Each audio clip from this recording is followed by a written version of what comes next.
All right. Independent does not equal disjoint. Disjoint events cannot be independent, ever. Disjoint events cannot be independent. That is always true. They're never independent. Well, why not? Remember, independence means the probability of A given B would have to just simply equal the probability of A. If this is true, the events are independent. Okay? But for disjoint, the probability of A and B would have to equal 0 for disjoint events. Okay? So remember, how do we calculate this probability of A given B? We do A and B. So you can see, and then out of B. But if the numerator is 0, then the answer to this was just going to be 0. In other words, if they're disjoint, A given B, the probability changes to 0. Because A and B can't happen at the same time. So if you know B has occurred, then A can't occur. So it changes this. So if they're disjoint, this statement can never be true. They have to be not independent. Since we know that disjoint events have no outcomes in common, knowing that one occurs means the other event cannot occur.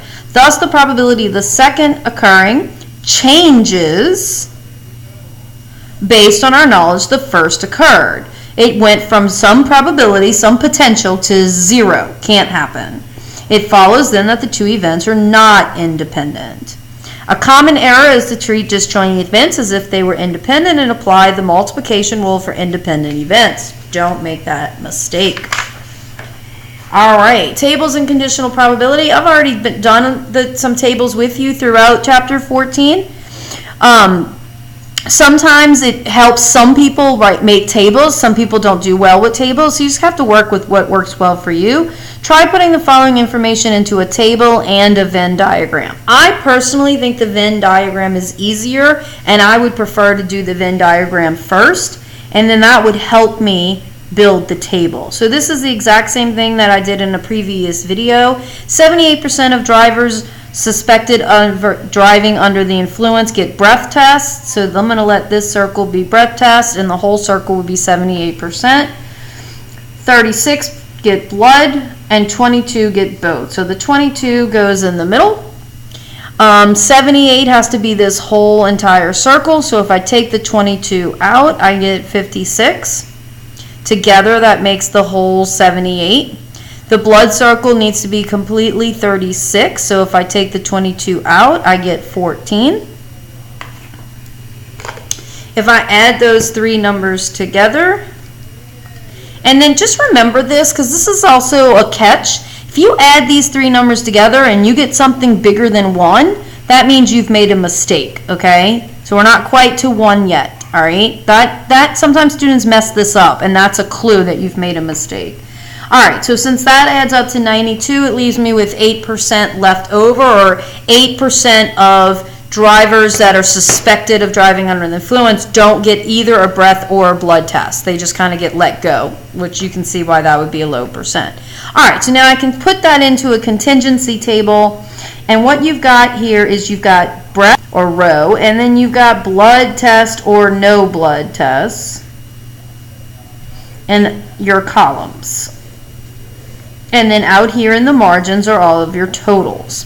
So it's just important that you make sure you know where this goes. The 78% of all drivers get suspected of driving under influence get breath tests. That's out here on the breath test line in the margin. It has nothing to do with blood test or not blood test, so it's marginal. And the 36% gets blood tests. That's also marginal. Don't forget, we know this has to add up to 1 or everybody, 100%. And 22% get the both. And that's the breath and the blood test. And from there, like we were talking about in the previous video, you just find all the other values by just doing a little bit of subtraction. 0.78 minus 0.22 is 0.56.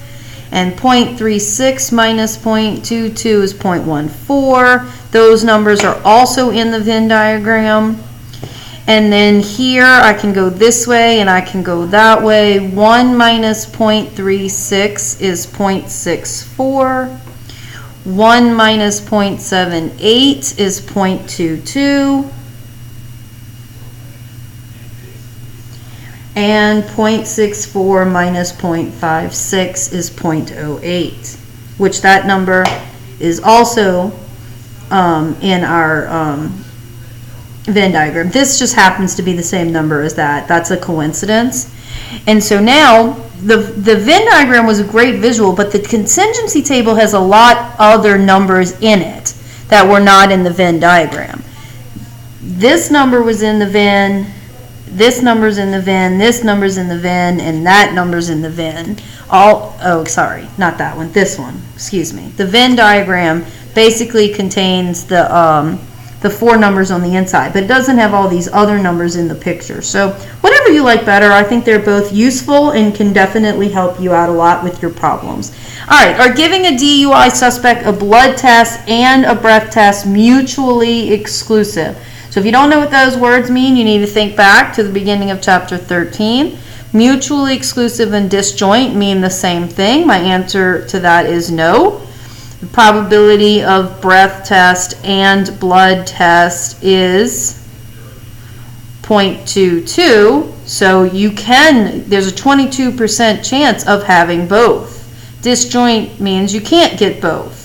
In this case, you can get both. In fact, 22% of all people suspected of driving under the influence get both. Are giving the 2 tests independent? Now, this question's a little bit harder to answer. It doesn't matter which variable you pick, but start with one of the variables.